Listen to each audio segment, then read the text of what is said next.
ব্রিটেনে বাংলাদেশি স্টুডেন্টদের জন্য দুঃসংবাদ। ব্রিটেনের অন্তত 9টা বিশ্ববিদ্যালয় পাকিস্তান এবং বাংলাদেশ থেকে ছাত্র আনা আপাতত সাসপেন্ড করে ফেলছে। তার কারণ হচ্ছে বাংলাদেশ এবং পাকিস্তান থেকে ছাত্ররা এখানে এসে বেশিরভাগ ক্ষেত্রে পড়াশোনা না করে তারা অ্যাসাইলাম সিক সহ অন্যান্য ক্যাটাগরিতে চলে যায়। তো এটা তাদের কাছে প্রমাণ আসার পর তারা সাসপেন্ড করে ফেলছে। আমরা বারবার বলে আসছি দীর্ঘদিন ধরে যে যারা জেনুইন স্টুডেন্ট, যারা সত্যিকার ছাত্র, তাদের জন্য ইউকে ওপেন।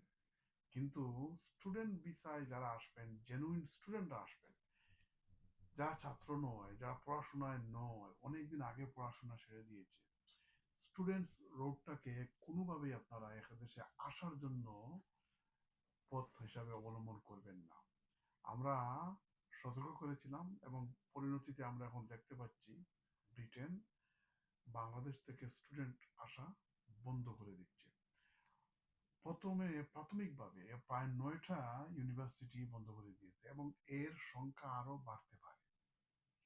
তো আমরা আবারও আহ্বান জানাবো যারা জেনুইন স্টুডেন্ট, যারা সত্যিকার ভাবে স্টুডেন্ট ছাত্র, তারা যেন এখানে আসার জন্য চেষ্টা করে।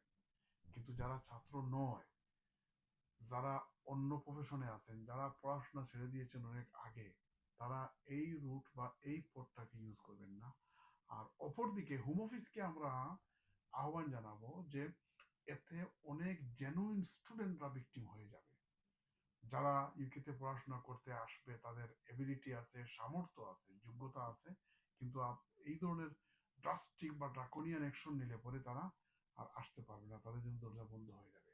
কিছু মিসইউজ নো ডাউট হয়েছে, আমরা অস্বীকার করছি না, কিছু অপব্যবহার হয়েছে, কিন্তু মনে রাখতে হবে যে অপব্যবহার বা কিছু ছাত্র মিসইউজ করেছে বলে ঢালাওভাবে সবাইকে আপনারা এক পাল্লায় রাখবেন না। এবং অনেক জেনুইন এবং রিয়েল স্টুডেন্ট আছেন যারা এখানে এসে ফরেন ডিগ্রি নিতে পারেন, তাদের এবিলিটি আছে, সুতরাং তাদের ইন্টারেস্ট